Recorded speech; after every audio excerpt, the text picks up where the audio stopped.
Muito bem, irmãos, e hoje a gente vai encerrar então esse congresso de jovens. O nosso tema foi metanoia. O que significa metanoia? Metanoia é uma mudança, e eu quero terminar falando sobre essa mudança.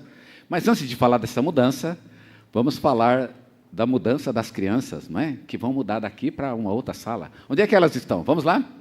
Isso, olha que bênção. Hoje a gente tem aqui a tia Lu e a tia Tiara. Oi, desculpa. Desculpa, é a Tamara. A Tiara é sua irmã, não é? A Tamara, olha que coisa linda. Isso, onde é que estão as crianças? Vamos lá, acompanha essas duas tias aí, muito queridas, não é? Tia de vocês é tia nossa também, não é? Olha que coisa linda. Muito bem, vamos lá e que Deus abençoe vocês. Você que é pai, fique tranquilo aí, se você está visitando a gente, em deixar o seu filho aqui com a gente. Ele vai ouvir a palavra do Senhor numa linguagem que ele vai entender e vai ser uma bênção na vida dele, tá bom? Hoje eu quero falar então sobre mais uma visão de Zacarias. A gente vai falar hoje sobre a 7ª visão. A gente conseguiu falar até a 5ª. Os que acompanharam, né, estiveram com a gente falou até a 5ª visão de Zacarias. E depois isso foi domingo passado, e hoje eu quero falar sobre a 7ª. Eu não vou falar sobre a 6ª, porque eu achei que a 7ª tem muito a ver com o tema do nosso congresso, e eu estava muito ansioso para falar a respeito disso mesmo, a 7ª visão de Zacarias. E provavelmente a gente não vai conseguir terminar essas visões, porque domingo que vem é bem provável que a gente tenha uma proposta diferente. Também é o primeiro domingo de setembro, mas os irmãos vão saber no próximo domingo qual é a nossa proposta.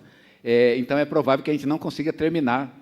Vai ficar faltando então a 6ª visão e a 8ª visão, tá bom? Quem sabe um dia a gente consiga cumprir esse compromisso e falar sobre essas visões. Mas os irmãos também querem ouvir outras coisas, e é bênção a gente falar a respeito da palavra do Senhor em toda ela, tá bom?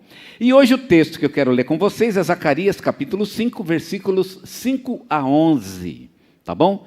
É a visão da panela. E eu quero falar um pouquinho com vocês então sobre esta visão, a visão da panela. Falar a visão da panela fica meio esquisito, né? Visão da panela? Tem alguma coisa para se falar da visão da panela? Eu queria dar um tema diferente.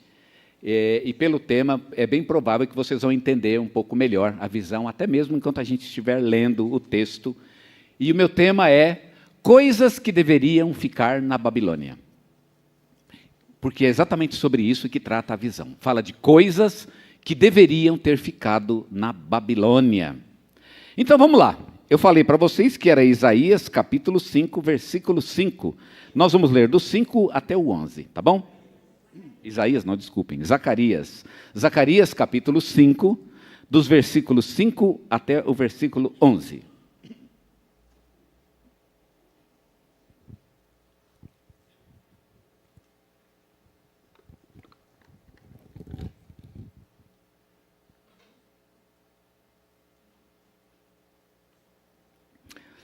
Acharam aí? Olha lá o que diz a Bíblia.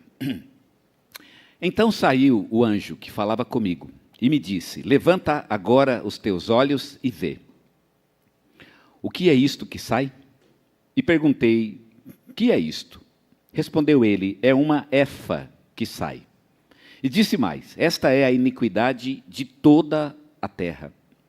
E eis que foi levantada a tampa de chumbo, e uma mulher estava sentada no meio da efa. Prosseguiu o anjo: esta é a impiedade. E ele a lançou dentro da efa, e pôs sobre a boca desta um peso de chumbo. Então levantei os meus olhos, e olhei.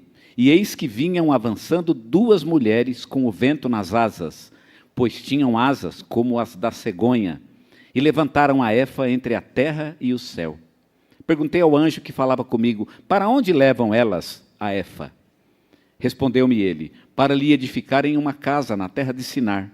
E quando a casa for preparada, a efa será colocada ali no seu lugar.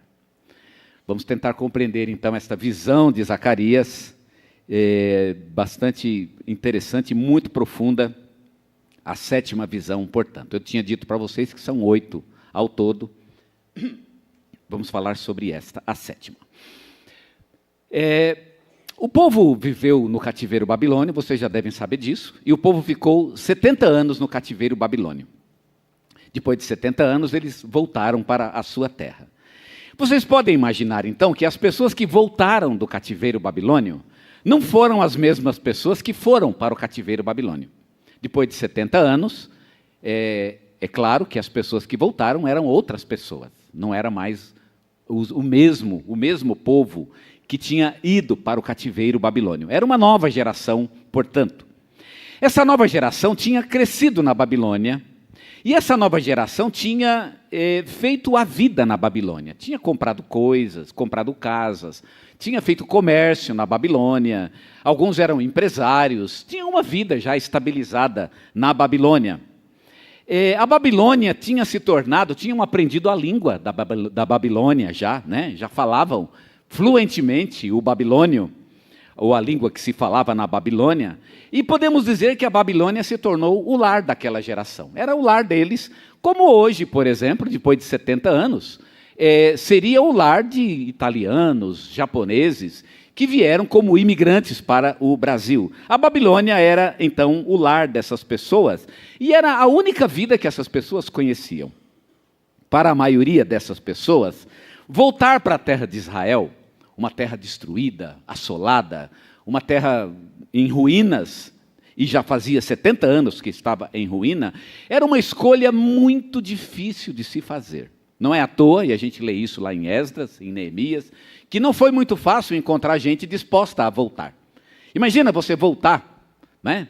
Voltar, por exemplo, imagina que você fosse um habitante lá na faixa de Gaza, por exemplo, e você veio para o Brasil e ficou 70 anos, e durante 70 anos aquilo não foi reconstruído.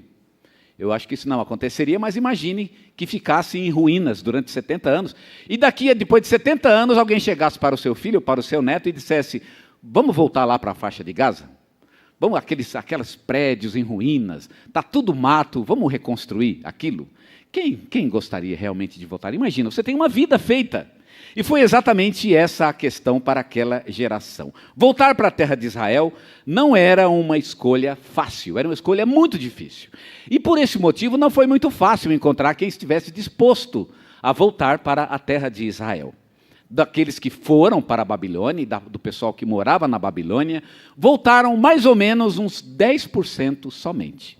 Imaginem vocês, de todos os que foram levados para a Babilônia, o número dos que voltaram para a terra de Israel era mais ou menos 10% daqueles que foram.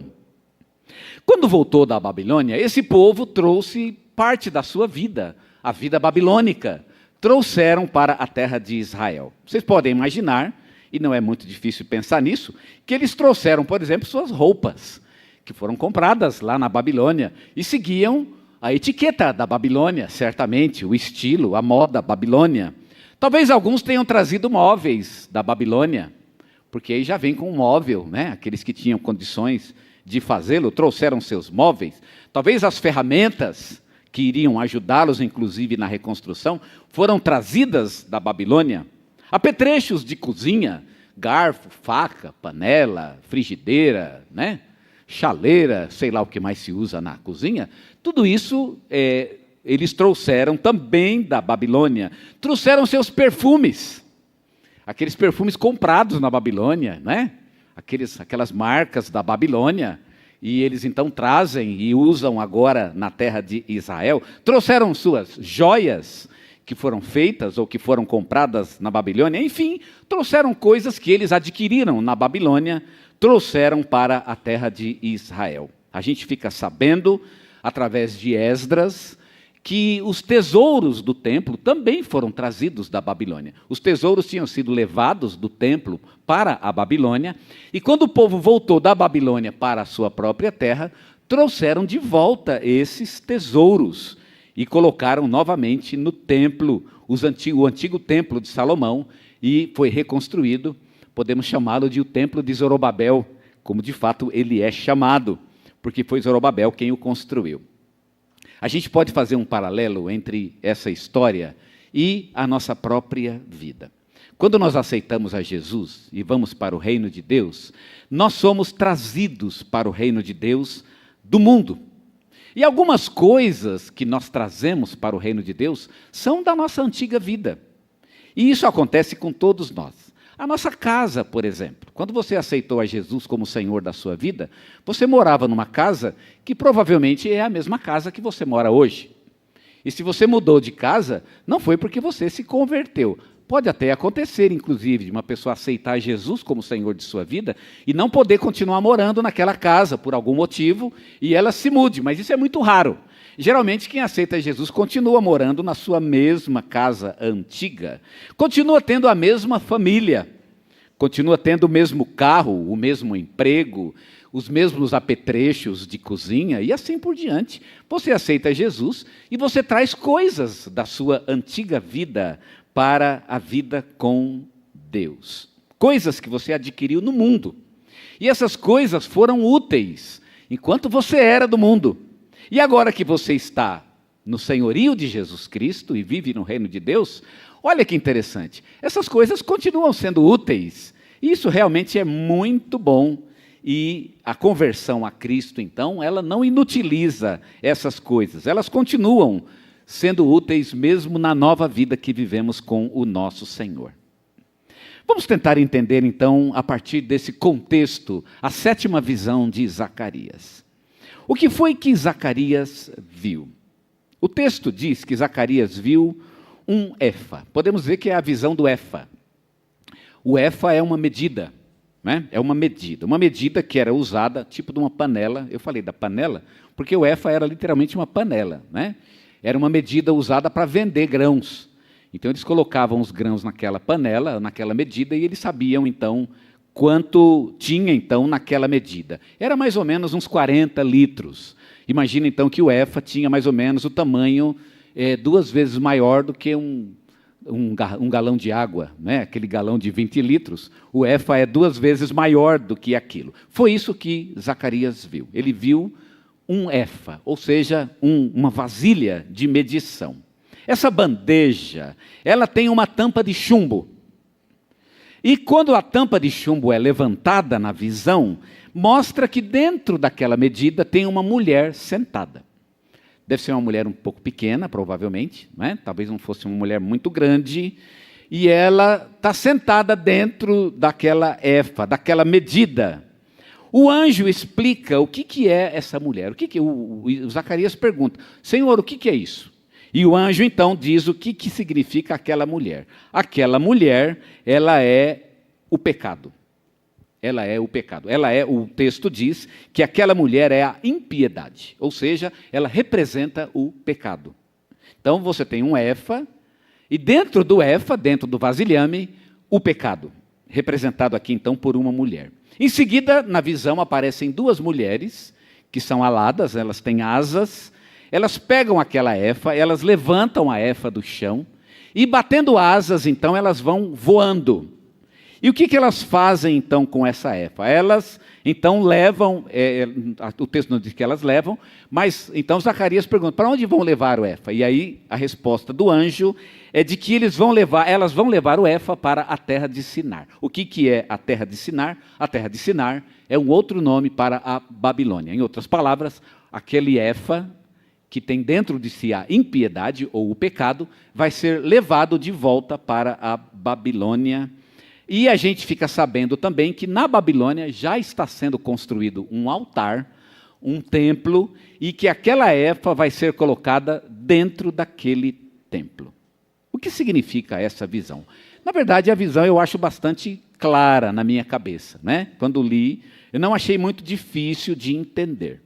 O povo trouxe coisas da Babilônia, como os apetrechos, as roupas, os instrumentos, as joias, mas o povo também trouxe uma coisa da Babilônia: o pecado. Junto com o povo veio o pecado. As outras coisas, os apetrechos de cozinha, as joias, os perfumes, podem ficar, mas o pecado precisa voltar para a Babilônia, e é exatamente esse o sentido da visão. O pecado precisa voltar para a Babilônia. Por quê? Porque o lugar onde o povo está, aquela terra que agora eles estão habitando, aqueles 10% somente do povo que havia ido para a Babilônia, a terra onde eles habitam hoje não é o lugar do pecado. Então existe algum pecado, aquele lugar não é o lugar do pecado. O pecado que existe naquele lugar foi trazido da Babilônia e o pecado agora precisa voltar para a Babilônia. O pecado aqui, ele está certo na Babilônia. A Babilônia é mesmo o lugar do pecado, a gente vai ver isso daqui a pouco. A terra onde eles vivem, onde eles moram, não é o lugar do pecado. Ali é o reino de Deus, é o lugar de Deus, é a terra de Deus, o povo de Deus, e naquele lugar não pode haver o pecado. Então, o pecado vai ser levado de volta para a Babilônia. Esse é o sentido da visão. Foi exatamente o que Zacarias viu, e não é tão difícil entender o que está acontecendo aqui com essa visão. E eu quero, portanto, tirar com vocês 3 lições desta visão. Primeira lição que eu quero tirar desta visão é que o pecado, ele é um peso que o mundo, mas observem bem, o mundo precisa carregar. Sabe quem é que tem que carregar o pecado? É o mundo. O pecado é um peso. Jesus ele até falou do fardo, mas quem tem que carregar esse fardo não é o povo de Deus, é o mundo. O texto sugere que o peso da efa, que existe um peso. A efa tem 40 litros, vocês podem imaginar aí por volta de 40 quilos. A efa já é pesada. Agora, acrescente então à efa aquilo que está no conteúdo dela. Você tem uma mulher sentada, você pode acrescentar aí, essa mulher deve ter uns 50 quilos, 60 quilos. Você tem uma mulher sentada dentro da efa. Acrescente-se a essa visão a tampa da panela, porque a tampa é uma tampa de chumbo. Então você vai acrescentar o peso. E é interessante, o efa já é pesado por si só, e se você ainda coloca uma tampa de chumbo, então ele fica ainda mais pesado. O pecado é um peso, e é exatamente a ideia que o texto quer colocar. Pecado é um peso. Mas eu tenho uma boa notícia para vocês. É um peso que vocês não precisam carregar. É um peso que vocês não precisam disso. O pecado destrói a vida das pessoas. O pecado, ele acaba com as pessoas, mas ele não precisa destruir a vida de um servo de Deus. O mundo carrega nas costas o peso que o destrói, mas um filho de Deus é livre deste peso. Nós somos livres do peso do pecado. Jesus disse: "Vinde a mim todos os que estáis cansados e sobrecarregados, e eu vos aliviarei, porque o meu jugo é suave e o meu fardo é leve." Viver com Deus não é fácil, mas é mais fácil do que viver sem Deus. Porque para viver sem Deus, você carrega um peso adicional. Além da distância de Deus, você carrega ainda mais o peso do pecado. Viver sem Deus é muito mais difícil, porque o peso do pecado ainda está sobre você. Sem Deus, nós estamos mortos, estamos perdidos, estamos destruídos. E nós só tomamos consciência do quanto é pesado viver longe de Deus quando nós nos afastamos dele. É quando você percebe que é amargo ficar sem Deus. Quem nunca viveu a experiência? Eu já vivi muitas, mais do que eu gostaria, não é? A experiência de voltar a Deus desesperado. Deus, eu não aguento mais ficar longe do Senhor. Eu não posso ficar longe do Senhor. Por quê? Porque na nossa vida com Deus, nós não precisamos carregar o peso do pecado. Não há necessidade disso. Pecado é peso, pecado é destruição, pecado é morte, mas não para mim. Não é um problema, não é um problema, porque eu estou com Deus. E eu não preciso carregar esse peso na minha vida. O pecado que vem na minha vida, o pecado que se aloja no meu coração, ele encontra solução, ele encontra caminho, ele encontra redenção e remissão no meu relacionamento com Deus. Há perdão para ele, há alívio para a minha vida quando ela vive o peso do pecado. O pecado é um problema que o mundo tem que ter. Isso faz parte do mundo. Você pode olhar uma reportagem e você vê lá corrupção, morte, destruição. Veja tudo que tem de ruim neste mundo. E você pode, nesse momento, dizer para si mesmo: esse é um peso que o mundo precisa carregar. O mundo precisa carregar esse peso. Porque é dele, faz parte do mundo, este peso. E eles têm mesmo que carregar este peso. Eu não preciso carregar este peso. Eu estou no reino de Deus. E a minha vida é marcada por coisas diferentes. A primeira lição, portanto, que eu aprendo é que o pecado é um peso que o mundo realmente precisa carregar. Em segundo lugar, eu aprendo nesse texto que o pecado é um poder que o mundo liberta. A impiedade está dentro da efa. E é colocada uma tampa de chumbo na efa. Então existe um poder dentro daquela efa. Vocês imaginam, o pecado está dentro da efa. Se você sabe que o pecado está dentro de um lugar, o que você vai fazer? Você vai abrir a tampa? Uma pessoa que é servo de Deus vai dizer, não, peraí, tem pecado, então não mexe com isso. Imagina alguém falar que tem uma cobra. Você não vai libertar isso. Você não vai libertar uma cobra. Ela vai ficar muito bem presa. Muito bem presa. Pois muito bem, o mundo não tem problema nenhum de libertar o pecado. O mundo não tem problema nenhum de levantar essa tampa. Para o mundo essa tampa é leve. E eles a levantam com muita facilidade. É uma tampa de chumbo. Mas o chumbo na terra de Deus. É o chumbo em Israel. Porque quando chegar na Babilônia, essa tampa vai ser levantada e vai ser levantada com muita facilidade. A impiedade está dentro da efa. E a ordem é que se coloque uma tampa de chumbo na boca desta efa para que a impiedade não escape.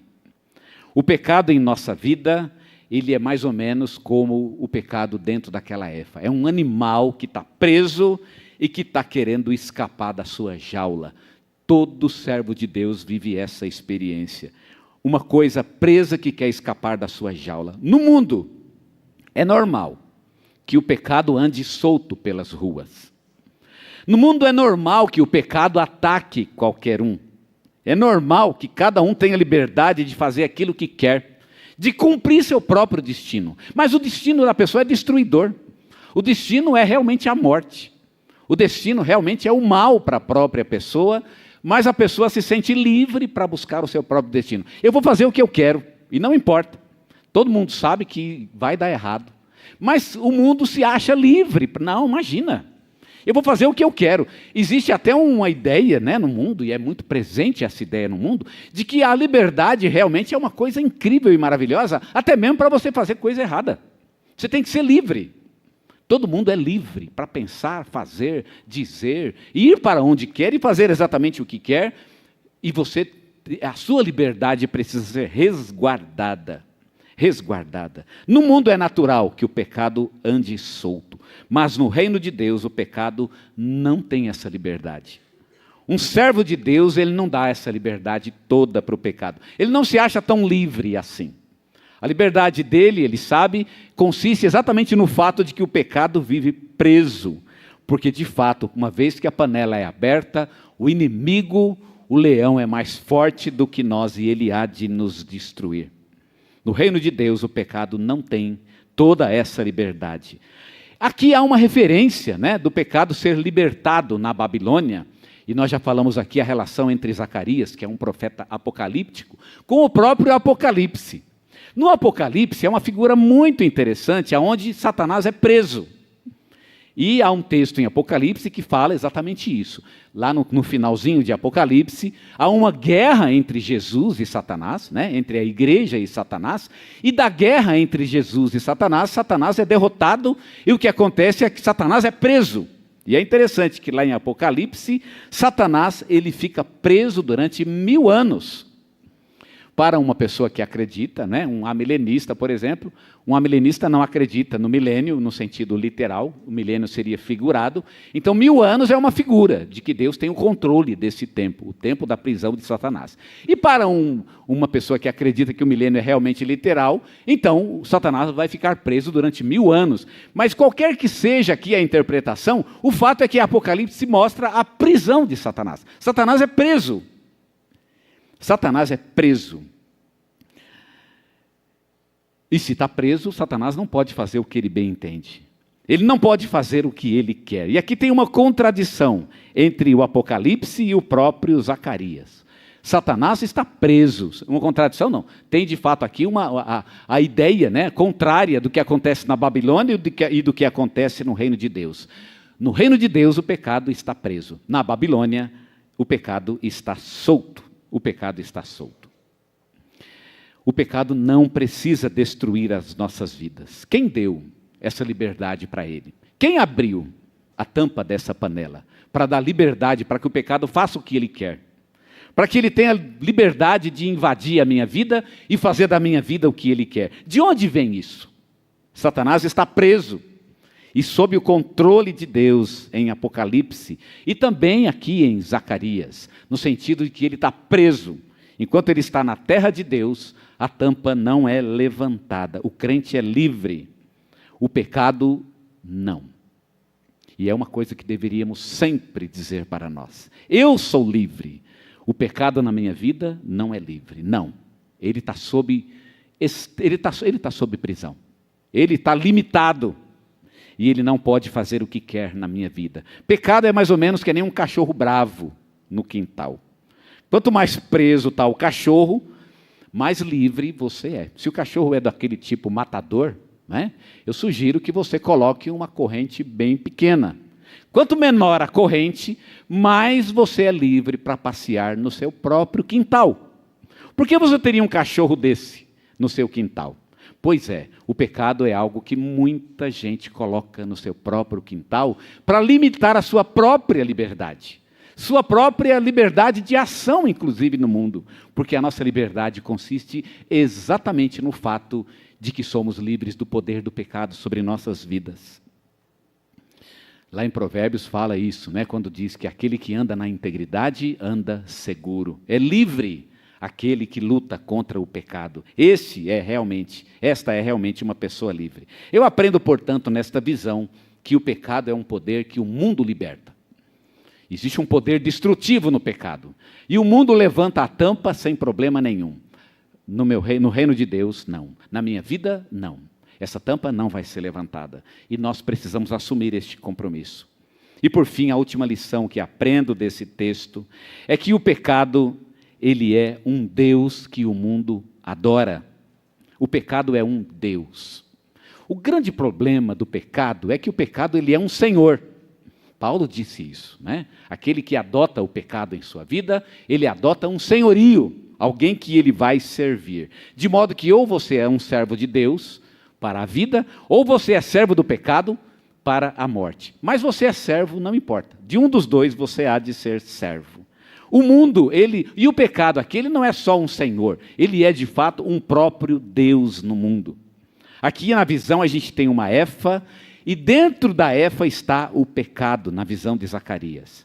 E o pecado tem que ser levado para a Babilônia. Leva de volta, põe lá. Na Babilônia ele está muito bem ambientado, aqui não. E quando o pecado volta para a Babilônia, é interessante, o texto diz que é edificado um templo para o pecado. Por que é edificado um templo para o pecado na Babilônia? É curioso, a gente já falou várias vezes isso, que Zacarias, a principal mensagem de Zacarias, lembra qual é? A gente já falou várias vezes aqui, né? A principal mensagem de Zacarias é para que o povo reconstrua o templo. Lembra disso? Se a gente pudesse resumir a mensagem de Zacarias numa frase, é isso: reconstruam o templo. Eles começaram a reconstrução, mas pararam no meio. E agora Zacarias pede para que eles retomem a construção deste templo. É curioso que eles precisam reconstruir um templo, ou construir um templo em Israel. Nisso, na época de Zacarias, que há uma casa de Deus sendo edificada em Israel, e assim como existe uma casa de Deus sendo edificada em Israel, também há uma casa do pecado sendo edificada na Babilônia. A Babilônia também constrói seus templos. Aliás, estão construindo agora mesmo onde essa efa precisa ser colocada. A Babilônia também constrói templos para os seus deuses. Assim como a igreja, o mundo também constrói seus templos. A igreja gosta de construir templo. Ela gosta de construir prédios que nem esse, né? Mas isso é o de menos e é o menor dos nossos problemas. A gente gosta de construir uma casa espiritual.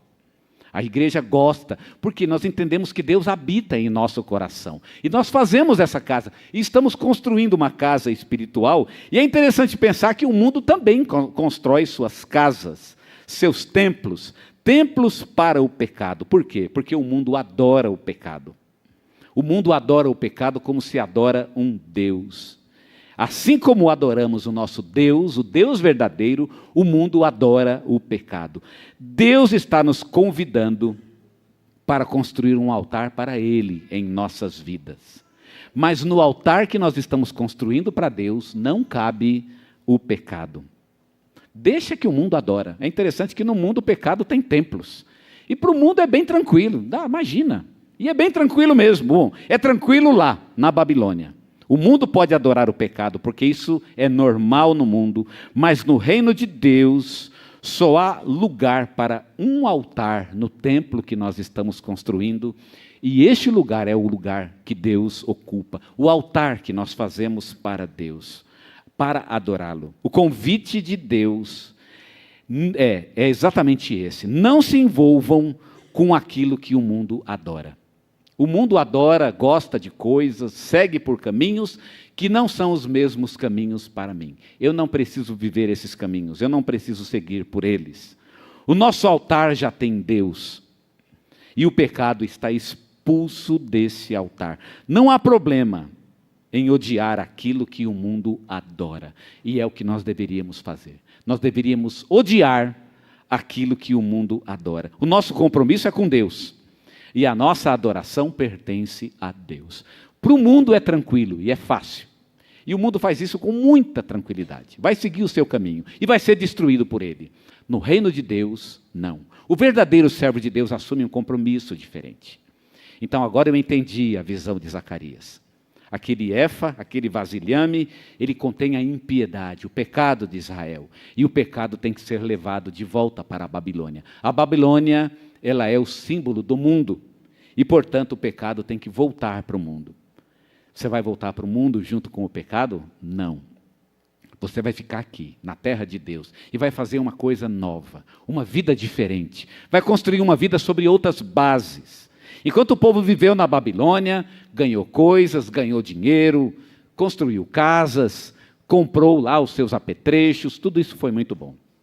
Mas enquanto vivia no mundo também, na Babilônia, o povo de Israel também seguiu o pecado. E agora Deus está avisando, o pecado volta, fica na Babilônia. O pecado não se traz para o reino de Deus. Eu não sei o que você trouxe do mundo, quando você veio para a presença de Deus. Mas uma coisa é certa.